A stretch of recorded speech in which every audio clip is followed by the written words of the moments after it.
Now, I'd like to explain right now the whole story of Adam and Eve just to make it available and understandable to people that might not have access to the Bible. Alright, this is how it happened, okay? First, God made everything, okay? He just made everything, and He made this big garden that was earth, alright? And then He put Adam and Eve in the garden, okay? He put Adam and Eve in the garden, and they were naked because they didn't understand this whole thing about clothing and everything, and they didn't really understand anything. He said they hadn't eaten from the tree. There's a tree that God put in the center of the garden. And this was the tree of the knowledge of good and evil. You see, it's the tree of knowing things, the tree of knowledge. Now, they didn't eat from the tree yet because God told them not to. You see, He put the tree there.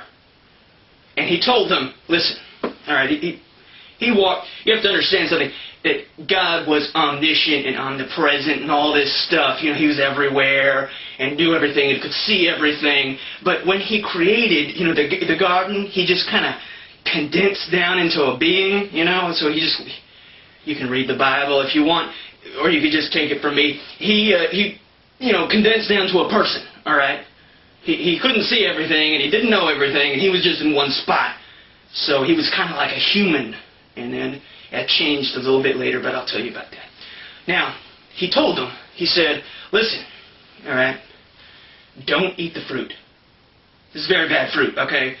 This is fruit of knowledge. You'll get smart if you eat the fruit, and I want to keep you good and dumb so you can worship me properly, okay? That's what He told them. He said, you have to not eat this fruit. And if you do, I'm going to have to kill you and torture you. And I'm going to have to torture your children and your children's children and kill them. And, you know, I'm just going to have to kill billions of human beings and torture them. You know, I'm going to have to do it, you know, by bringing death into the world. You see, there's no death right now, but if you eat the fruit, I'm going to have to bring all kinds of death into the world. All right, you feel fine now, but just wait. Just wait. If you eat the fruit, you're going to suffer. You're all going to suffer. Billions are going to suffer if you eat the fruit. So just don't eat the fruit. Stay good and ignorant like I made you, and it'll be okay. All right. And then He walked away. You know, He had better things to do anyway. So He walked away, and then the devil, Satan, he entered the garden, you see. But he didn't just come as himself, because that would be a dead giveaway. He chose a disguise, you see. And he disguised himself as a talking snake with legs, you see. So this talking snake with legs that was really Satan in disguise, he walks up to Adam and Eve, specifically Eve, and says these horrible things, vile, disgusting things. He says things to her like, knowledge is good. He even says things so just vile, like being ignorant is not good. He even says things like, educating yourself is a good thing.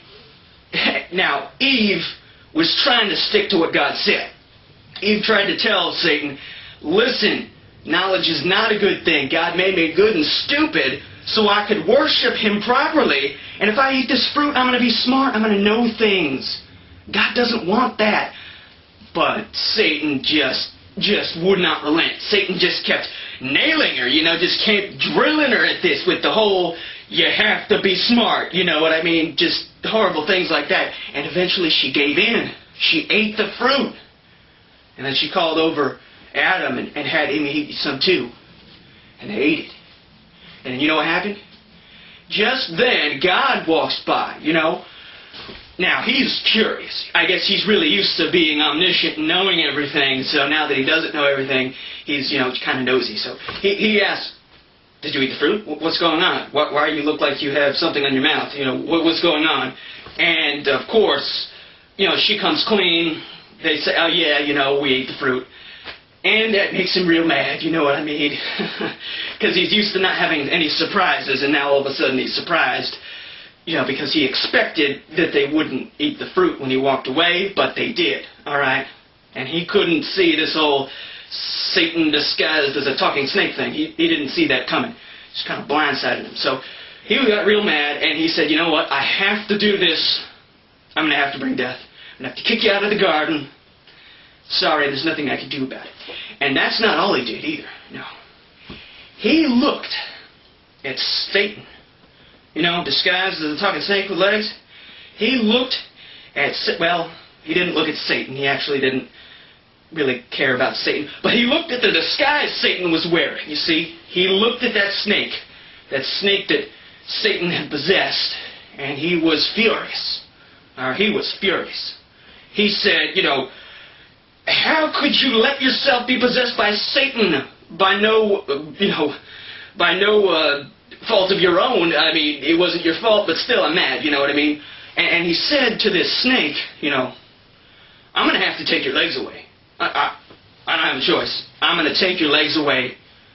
It says right there, it says that from now on, you're going to have to crawl on your belly and eat dust for the rest of your life.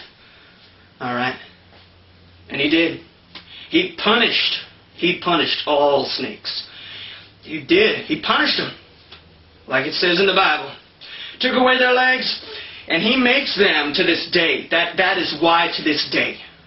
Snakes don't have legs, and they eat dust. Now, it's ridiculous to say that evolution made snakes not have legs. Come on now. Evolution making snakes not have legs? Now, why would evolution take away someone's legs? We all like our legs, so why would evolution take away someone's legs if it's beneficial?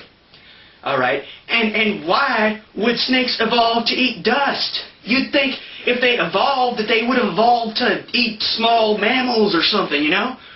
That they'd eat small animals that were big enough to, you know, wrap their mouths around. But they don't. They eat dust. Now, why would something evolve to eat dust? Doesn't make any sense why something would evolve to eat dust unless God made them eat dust. You see? You have to look to the Bible for truth. You can't look to these stupid evolutionists.